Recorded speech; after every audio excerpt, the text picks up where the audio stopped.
আসসালামু আলাইকুম সুপ্রিয় শিক্ষার্থীরা, কেমন আছো সবাই? আমি আছি তোমাদের সাথে ফাহমিদা সুলতানা মিম।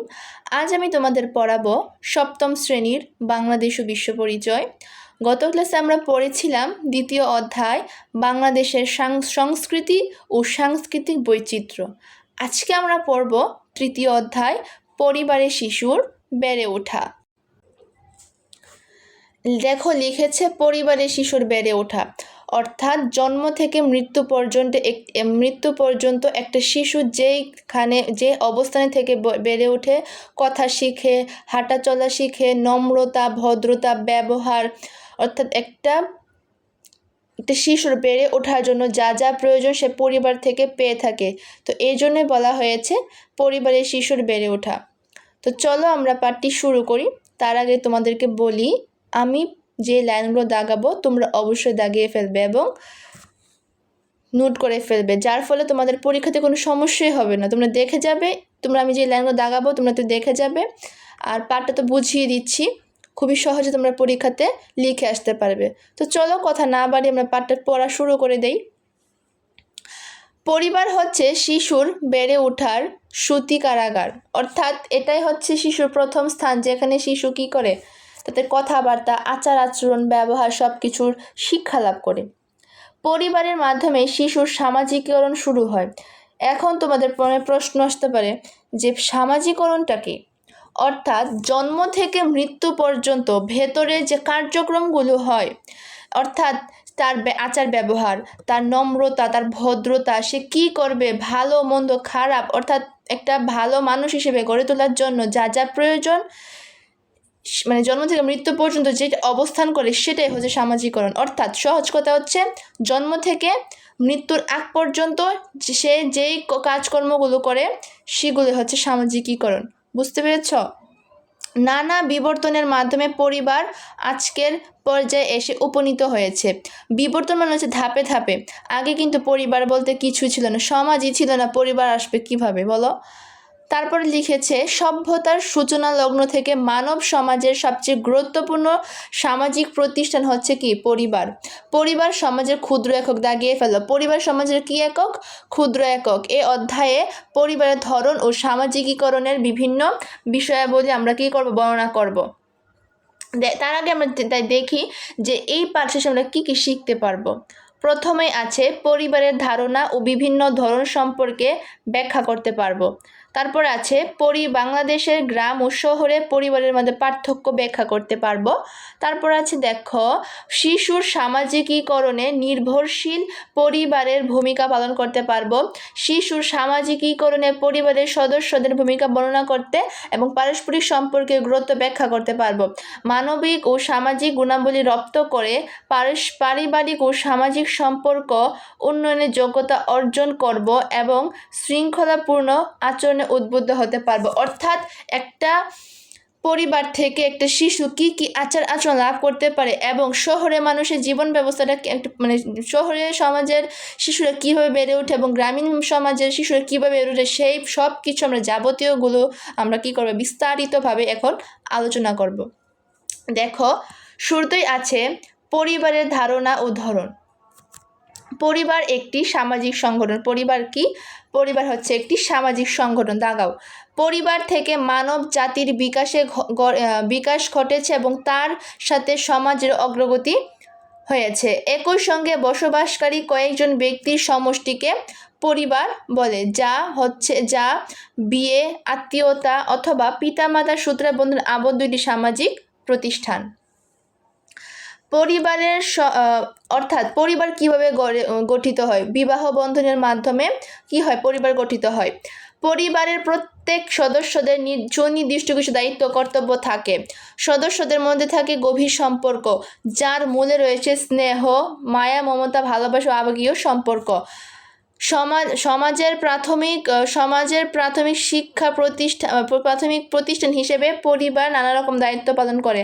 অর্থাৎ একটা শিশু জন্মের পর পরিবারে তার আচার আচরণ কী করে? গ্রহণ করে, ভালো মন্দ সব কিছু সে বুঝতে শিখে। এর মধ্যে বংশ রক্ষা ও সামাজিকরণ অন্যতম। সকল সমাজে পরিবার রয়েছে, তবে সব সমাজে পরিবারের ধরন একরকম নয়। এক এক সমাজে পরিবারের ধরন এক এক রকম।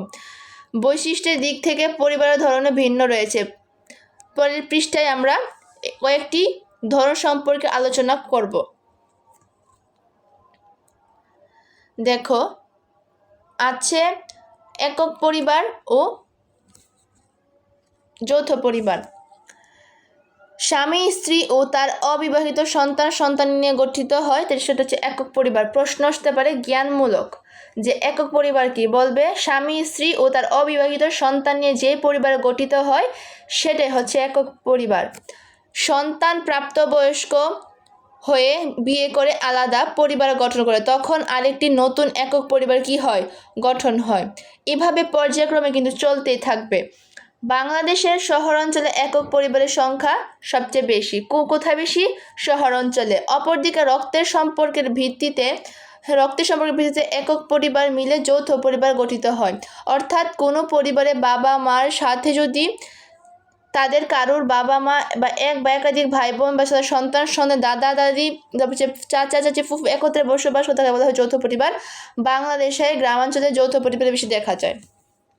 সহজ ভাষায় বলি, যদি বলে যৌথ পরিবার কাকে বলে বা যৌথ পরিবার কি, বলবে যে স্বামী স্ত্রী ও তার অবিবাহিত সন্তানি ছাড়া দাদা দাদি, চাচা চাচি, ফুফা ফুফি, তারপরে হচ্ছে প্রভৃতি নিয়ে যে একত্রে যে পরিবার গঠিত হয় সেটাই হচ্ছে কি, যৌথ পরিবার। অর্থাৎ একক পরিবারের পাশাপাশি দাদা দাদি থাকে না, তারপর চাচা চাচি, ফুফা ফুফি, এই সকলকে নিয়ে কি হয়, যৌথ পরিবার গঠিত হয়। আর বাংলাদেশের গ্রামাঞ্চলে যৌথ পরিবার বেশি। আর একক পরিবার মানে হচ্ছে স্বামী স্ত্রীদের অবিবাহিত সন্তানি নিয়ে গঠিত হয়। একক পরিবারে কিন্তু সন্তানি নাও থাকতে পারে, অর্থাৎ স্বামী স্ত্রীর মাধ্যমে যে পরিবারটা গঠিত হয় সেটাই হচ্ছে একক পরিবার। আর শহর অঞ্চলে কি একক পরিবার সবচেয়ে বেশি। তারপর দেখো আছে বাংলাদেশের গ্রাম ও শহরে পরিবার। বাংলাদেশের গ্রামীণ ও শহরের সমাজে বিভিন্ন ধরনের পরিবার দেখা যায়। গ্রাম ও শহর ভেদে এই পরিবারগুলোর মধ্যে পার্থক্য রয়েছে। আজও অধিকাংশ লোক গ্রামে বাস করে এবং কৃষিকাজের উপরই প্রধানত নির্ভরশীল। গ্রামীণ সমাজে যৌথ পরিবারই বেশি দেখা যায়, কারণ যেহেতু বেশিরভাগ পরিবারই কৃষিকাজ করে জীবিকা নির্বাহ করে। কিন্তু সম্প্রতি আর্থিক পরিবর্তন, পেশাগত পরিবর্তন, সম্পত্তির উচ্চ সীমা নির্ধারণ নীতি ইত্যাদির কারণে যৌথ পরিবার ভেঙে যাচ্ছে। বাংলাদেশের গ্রামীণ সমাজে পরিবারের ক্ষমতা পিতার হাতে বেশি লক্ষ্য করা যায়। গ্রামে যেসব পরিবারে পুরুষরা প্রবাসী, সেসব পরিবার নারীরা সীমিত হলেও সিদ্ধান্ত নেওয়ার সুযোগ থাকে, কারণ পুরুষদের হাতে তখন কোনো নিয়ন্ত্রণ থাকে না। তারপর দেখো, সীমিত আয় এবং বাসস্থান সমস্যার কারণে একক পরিবার হচ্ছে শহরে পরিবারের প্রধান রূপ। শহরে শিক্ষিত ও মধ্যবিত্ত উচ্চবিত্ত পরিবারের নেতৃত্ব কেবল স্বামীর হাতে থাকে না, সিদ্ধান্ত গ্রহণের ক্ষেত্রে স্বামী স্ত্রীর মতামত যথেষ্ট গুরুত্ব দেওয়া হয়। কখন? শহরে পরিবারে। শহরে ইদানিং বিবাহ বিচ্ছেদ, তারপর হচ্ছে পিতা মাতার অকাল মৃত্যু ইত্যাদি বেড়ে যাওয়ায় এক পরিবারের সংখ্যা দ্রুত বাড়ছে। এক অভিভাবক পরিবার। ঠিক আছে। তারপর দেখো আছে পরিবর্তনশীল পরিবার ও শিশুর সামাজিকীকরণ। পরিবর্তনশীল পরিবার বলতে মূলত ধরন পরিবর্তন হয়ে যে পরিবার সৃষ্টি হয় সেটাকে বোঝায়। যেমন গ্রামীণ যৌথ পরিবার ভেঙে একক পরিবার সৃষ্টি হয়।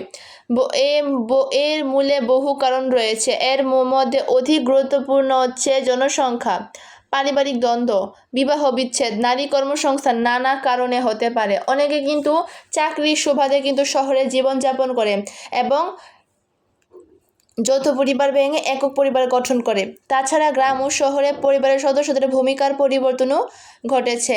আমরা নিজেদের পরিবারের দিকে তাকালে বুঝতে পারবো, এক সময় বাবা মা, চাচা চাচি, দাদা দাদি, চাচাতো ভাই বোন সহ মিলে একটি পরিবার বসবাস করতাম। আর এখন শহরের পরিবর্তনের ছোঁয়ায় গ্রামে হয়ে গেছে একক, অর্থাৎ ছোট পরিবার নিজেদের সুখ স্বাচ্ছন্দ্য সুবিধা রক্ষা বা স্বার্থ ছাড়া অন্য কারোর কথা ভাবে না, যার ফলে শিশু সামাজিকীকরণে এসব বৈশিষ্ট্যের প্রভাব ফেলে। কারণ শিশুরা তখন একা একা বড় হয়, যার কারণে সে সকলের সাথে মিলেমিশে থাকার যে একটা বিষয়গুলো থাকে সে তার থেকে বঞ্চিত হয়, এবং দাদা দাদি চাচা চাচির আদর থেকে সে বঞ্চিত হয়, যার ফলে সে একা বড় হয় এবং তার মন মানসিকতা এবং অনেকগুলোকে বাধাগ্রস্ত হয়। তারপর আছে দেখো, শিশু একটি পরিবারে তথা সমাজে যেভাবে সামাজিক হয়ে ওঠে তাকে সামাজিকীকরণ বলে। অর্থাৎ একটা শিশু জন্ম থেকে মৃত্যু আগ পর্যন্ত যে সে কার্যক্রমগুলো করে সেটা হচ্ছে শিশু সামাজিকীকরণ। শিশুর পরিবারে জন্ম নেওয়া এবং বেড়ে ওঠা, এই বেড়ে ওঠার ক্ষেত্রে পরিবার সদস্য পিতা মাতার নিকট থেকে যা কিছু শেখে বা শিখন প্রক্রিয়া, তাই শিশু সামাজিকীকরণ। যা বললাম যে শিশু জন্ম হওয়া থেকে মৃত্যুর আগ পর্যন্ত পরিবারের কাছ থেকে সে যা যা অর্জন করে বা যা যা সে শিখে এবং তাকে শেখানো হয় সেগুলোই হচ্ছে কি সামাজিকীকরণ। এটি একটি প্রক্রিয়া যা জন্ম থেকে মৃত্যু পর্যন্ত চলতে থাকে। এটি হচ্ছে একটি জীবনব্যাপী প্রক্রিয়া, ঠিক আছে। এটি একটি জীবনব্যাপী প্রক্রিয়া, জীবনের শুরু থেকে শেষ পর্যন্ত যে প্রক্রিয়ার মধ্যে সে তার জীবন পরিচালনা করে এবং সে যা যা অর্জন করে শিখে সেগুলোই। শিশুর সামাজিকীকরণে প্রথমে ভূমিকা রাখে তার পরিবার। অর্থাৎ একটা সুখী পরিবারের কাছ থেকে একটা শিশুর কি হয়, মানসিকভাবে সে কি হয়, পরিপূর্ণ হয়। কিন্তু অসুখী পরিবার, ধরো সুখী পরিবার কাকে বলে, যেমন বাপ মার সাথে ভালো সম্পর্ক, ভাই বোনদের সাথে ভালো সম্পর্ক, দাদা দাদির সাথে ভালো সম্পর্ক, এগুলো কি শিশু যখন দেখে তখন তার মধ্যে কি ওই সকলের সাথে মিলেমিশে থাকার যে একটা প্রবণতা সেটা তার খুব সুন্দর কাজ করে। কিন্তু যখন দেখে যে তার পরিবারে অসুখী পরিবার, যখন দেখে যে তার বাবা মাদের কি নেই, ভালো আন্ডারস্ট্যান্ডিং নেই, তারপরে মনে করো যে সুসম্পর্ক নেই, হ্যাঁ, কেউ কারোর দিকে ওইভাবে সম্পর্ক রাখে না, যখন সেগুলো দেখে তখন সে কি হয়, তখন কারোর সাথে সে মিলেমিশে থাকতে পারে না। সে মিলেমিশে থাকার যে একটা একটা শান্তি সেটা সে খুঁজে পায় না এবং সেটা বুঝতে পারে না, তখন সে হতাশাগ্রস্ত হয়ে নানা খারাপ কাজে লিপ্ত হয়ে যায়, যার ফলে একটা শিশুর নেতিবাচক প্রভাব ফেলে। দেখো, তারপর লিখেছে, প্রকৃতপক্ষে পিতামাতার মাধ্যমে শিশু ভাষা ও সংখ্যা শিক্ষার জগতে প্রবেশ করে। এই কারণে বলা হয় পরিবার একটি গুরুত্বপূর্ণ প্রতিষ্ঠান। অর্থাৎ শিক্ষা প্রতিষ্ঠানে যাওয়ার আগে শিশু পরিবার থেকে সে যে একটা নর্মাল যে প্রথমত যে প্রাথমিক যে শিক্ষাটা সে পরিবার থেকে অর্জন করে, তারপর সে শিক্ষা প্রতিষ্ঠানে যায় শিক্ষা অর্জন করার জন্য। যৌথ পরিবারগুলোতে সন্তানের খুব অল্প বয়স থেকে পারিবারিক পেশায় সংযুক্ত, সুতরাং পরিবার এই ক্ষেত্রে শিশু শিক্ষার কেন্দ্র হিসেবে কাজ করে। কিন্তু শিক্ষা কেন্দ্রে পরিবারের দায়িত্ব ও ভূমিকা অন্যান্য প্রতিষ্ঠান গ্রহণ করেছে। কিন্তু শিক্ষার জন্য শিশুর সনদ, কিন্ডারগার্টেন, বিদ্যালয়, মাদ্রাসার টেকনিক্যাল বিদ্যালয় সব বহু প্রতিষ্ঠানে কাজ করে। সুতরাং পরিবার বিষয়ক ভূমিকা আগের মতো নেই। শিক্ষার মূল দায়িত্ব এখন শিক্ষা প্রতিষ্ঠানে ন্যস্ত হয়েছে। আগে যেমন একটা শিশু পরিবার থেকে শিক্ষা গ্রহণ করত, সেই শিক্ষাটা এখন আর নেই। এই শিক্ষা গ্রহণ করার জন্য পিতামাতারা কি করে, শিক্ষা প্রতিষ্ঠানে পাঠায়, কারণ তাদের হাতে সেই সময়টা নেই শিক্ষা প্রতিষ্ঠান বা শিক্ষা দেওয়ার মতো। কারণ কি একক পরিবার হয়ে গেছে। একক পরিবার হওয়ার কারণে কি হয়েছে, বাবা মা দুজনে কি করে চাকরির জন্য কি করে, চাকরির জন্য বাহিরে থাকে, এবং শিশুর যে মিলেমিশে থাকার যে একটা কৌশল সেটা যে অর্জন করতে পারে না, সে একা একা বড় হয়, সে সকলের সাথে মিলেমিশে থাকতে পারে না এবং বুঝে না, এবং সে হতাশাগ্রস্ত হয়ে পড়ে, যা তার বেড়ে ওঠার ক্ষেত্রে নেতিবাচক প্রভাব ফেলে। ধর্ম শিক্ষার বিষয়ে পরিবারের ভূমিকা যথেষ্ট গুরুত্বপূর্ণ। বাংলাদেশের ধর্মপ্রাণ মানুষ শিশুর ধর্ম শিক্ষা বিয়ের অত্যন্ত সজাগ। সাধারণত পরিবারের মধ্যে শিশুর ধর্মীয় শিক্ষা দেওয়া হয়। কোথায়? পরিবারে। ধর্মীয় মূল্যবোধ ও নৈতিকতা সম্পর্কে বাবা মা, দাদা দাদি, পরিবারের অন্যান্য সদস্য বিভিন্নভাবে শিশুকে অবহিত করে। তবে সময়ের পরিবর্তনে পরিবার ছোট হয়ে যাওয়ায় এখন পরিবারের ধর্ম বিষয়ক শিক্ষা খুবই দুর্বল হয়ে পড়েছে। সম্প্রতি দেখা যায় ইউটিউব বা ফেসবুকে অসমর্থ কিছু সূত্র থেকে শিশুর ধর্মশিক্ষা দিতে হচ্ছে। এতে শিশুর মধ্যে প্রকৃত যে ধর্মীয় মূল্যবোধ যা শিশুর মানসিক ও নৈতিকে উদারতা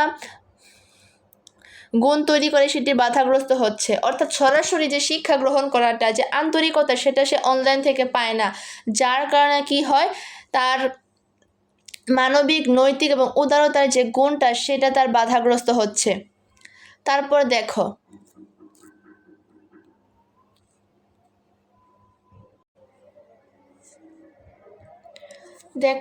তারপর আছে এতদিন পর্যন্ত শিশু লালন পালন পরিবারের প্রধান দায়িত্ব হিসেবে বিবেচনা করা হতো, কিন্তু বাংলাদেশে এখন অনেক প্রতিষ্ঠান সৃষ্টি হয়েছে যারা শিশুর লালন পালনের দায়িত্ব যত্ন সহকারে বহন করে। তবে শহরে এসব পরিবার কি হয়েছে, গড়ে উঠেছে। যেমন চাকরিজীবী পিতামাতার সন্তানরা বেবি হোমে বা ডে কেয়ার সেন্টার কিংবা অন্যভাবে লালন পালিত হচ্ছে, যার ফলে কি হচ্ছে, শিশুর বিকাশে বাধাগ্রস্ত হতে, শিশুর মেধা শক্তি বিকশিত হতে কি হচ্ছে, বাধাগ্রস্ত হচ্ছে। তারপর যৌথ পরিবার, দাদা দাদি, তারপর চাচা চাচি সহ অন্য সদস্যদের সাথে পারস্পরিক আচার আচরণের মাধ্যমে শিশু সম্পর্ক গড়ে ওঠে।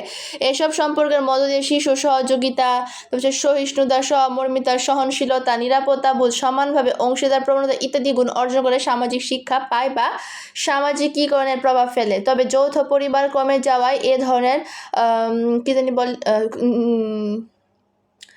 যাওয়ায় এ ধরনের সামাজিকীকরণ প্রায় এখন দেখাই যায় না। কারণ যৌথ পরিবারগুলো ভেঙে কি হচ্ছে, একক পরিবার হচ্ছে, যার ফলে এই সুযোগ সুবিধাগুলো শিশুরা এই ভালোবাসা থেকে, স্নেহ মমতা থেকে কী হচ্ছে, শিশুরা বঞ্চিত হচ্ছে। তারপর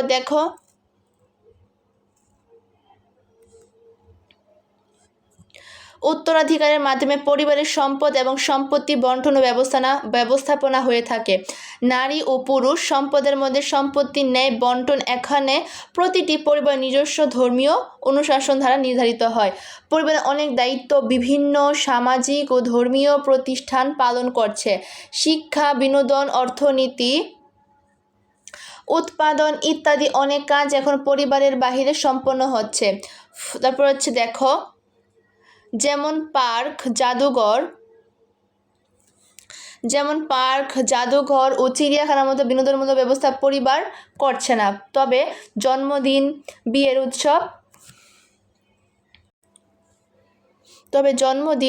উৎসব, আত্মীয় স্বজনের বাড়িতে বেড়ানো, রেডিও টেলিভিশন উপভোগ ইত্যাদি পারিবারিক পরিবারের মণ্ডলে হয়ে আসছে।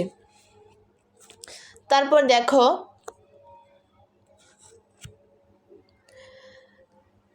শিশুর সামাজিকীকরণে পরিবারের সদস্য ও তাদের পারস্পরিক সম্পর্কের ভূমিকা। পরিবার সামাজিকীকরণের গুরুত্বপূর্ণ মাধ্যম। শিশুর জীবনের ভালো ও খারাপ অভ্যাস পরিবারের সামাজিকীকরণের ফল। অর্থাৎ একটা শিশু জন্মের পর থেকে মৃত্যুর আগ পর্যন্ত যে আচার আচরণগুলো শিখে, সে তা কোথা থেকে শিখে, পরিবার থেকে শিখে। পরিবারকে প্রথম শিক্ষা প্রতিষ্ঠান বলা হয়। পরিবারের মাধ্যমে শিশুর সামাজিক নীতিবোধ, নাগরিক চেতনা, সহযোগিতা, সম্প্রীতি, ভ্রাতৃত্ব, আত্মত্যাগ, ভালোবাসা জন্মে। স্বার্থপরতা ও আত্মকেন্দ্রিকতাও পারিবারিক শিক্ষার ফল। আমরা এই পাঠে শিশুর সামাজিকীকরণে পরিবারের সদস্যদের ভূমিকা ও পারস্পরিক সম্পর্কের প্রভাব জানব। পরিবারের সদস্যদের আচার আচরণের মধ্য দিয়ে শিশুর সাথে একটা পারস্পরিক সম্পর্ক গড়ে ওঠে, যা শিশু মনে বিভিন্নভাবে প্রভাব বিস্তার করে। শিশুর সবচেয়ে কাছের মানুষ হচ্ছে তাদের পিতামাতা, তাদের বাবা মা হচ্ছে শিশুর সবচেয়ে কাছের মানুষ। আবার বাবা মা দুজনের মধ্যে অধিকতর কাছের হচ্ছেন মা। সুতরাং শিশুর সামাজিকীকরণে প্রথম সূত্রপাত ঘটে তার মার কাছ থেকে। মা শিশুর খাদ্য অভ্যাস গঠন, শিশুর ভাষা প্রথম মাধ্যম হচ্ছে মা। মা শিশুকে যেসব খাদ্যের প্রতি ঝোঁক সৃষ্টি করেছেন, শিশুর খাদ্য অভ্যাস ও আচরণে তার প্রভাব লক্ষ্য করা যাবে। পরবর্তী সময়ে বর্ণ শিক্ষা, শব্দ শিক্ষা ছাড়া মাই প্রথম দিয়ে থাকেন। এভাবে শিশুর মনে প্রভাব ফেলে, যা তার আচার আচরণের মধ্য দিয়ে কী হয়, প্রকাশ পায়, অর্থাৎ পরিবার থেকে সে তা পেয়ে থাকে।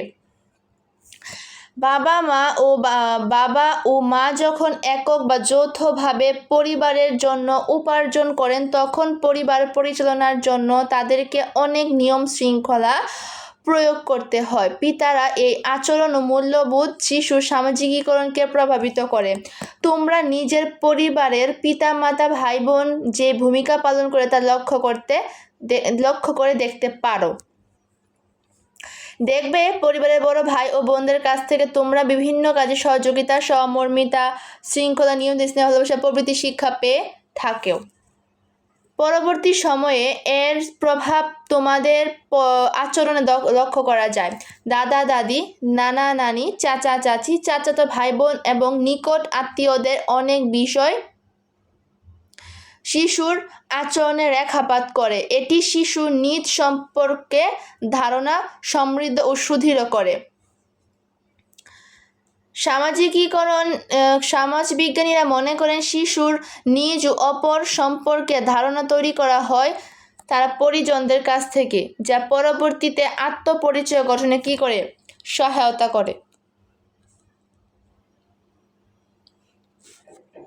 শিশুর সুষ্ঠু সামাজিকীকরণের জন্য সুন্দর পরিবেশের কি প্রয়োজন? এই জন্য প্রয়োজন পিতামাতার পারস্পরিক সম্পর্ক ভালো হওয়া। তাছাড়া পারিবারিক ঝগড়া বিবাদ ও মনোমালিন্য এড়িয়ে সরকারের মধ্যে সুসম্পর্ক গড়ে তোলার প্রয়োজন।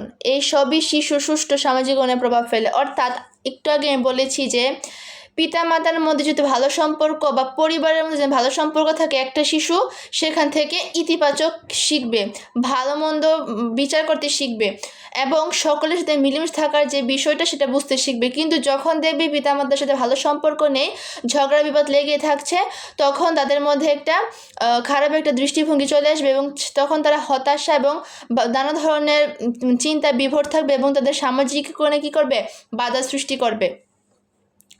তারপর দেখো, বাংলাদেশের শহরাঞ্চলে যেসব পরিবারের পিতামাতারা উভয় চাকরিজীবী, সেসব পরিবারের শিশুরা গৃহকর্মী বা আত্মীয় স্বজনের উপর কী হয়, নির্ভরশীল হতে হয়।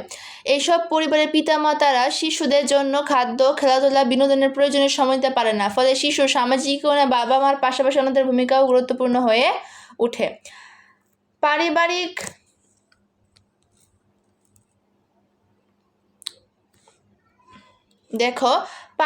বিশৃঙ্খলা, গৃহস্থালী নির্যাতন, নারী নির্যাতন, তারপরে শিশু নির্যাতন, পিতামাতার বিচ্ছেদ, ছাড়াছাড়ি, ভিন্ন গৃহে বসবাস, পিতা এবং মাতা অথবা মাতা পিতা উভয়ের মৃত্যু শিশুর সামাজিকীকরণে বাধা সৃষ্টি করে।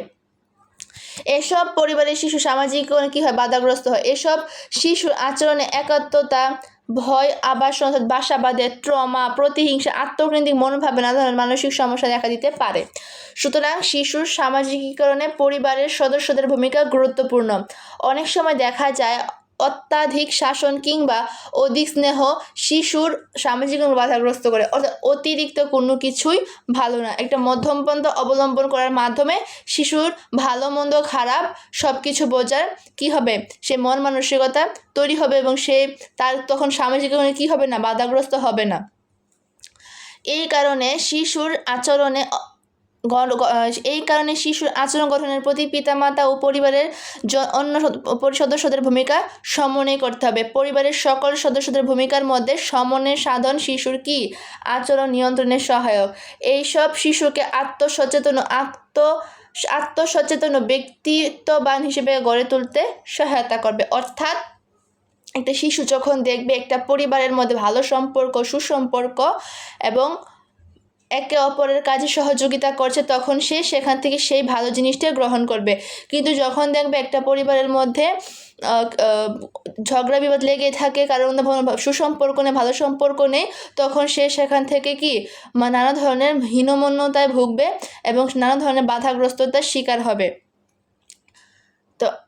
তো এখানে আমাদের সকলের উচিত একটা পরিবারে বসবাস করার জন্য সকলের সঙ্গে ভালো সম্পর্ক বজায় রাখা এবং সেই অনুযায়ী ভালো শিক্ষা গ্রহণ করা। তাহলে একটা শিশু সেখানে সুস্থ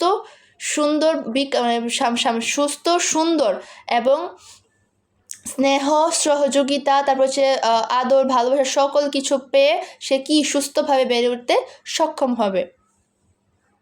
তো আজকে আমরা এই পর্যন্তই পড়লাম। তোমাদের যদি কখনো পাঠটা বুঝতে কোথাও কোথাও অসুবিধা হয় বা কোনো ওয়ার্ড যদি তোমাদের ব্যাখ্যা জানার প্রয়োজন হয়, তোমরা আমাকে অবশ্যই কমেন্ট করে জানাবে।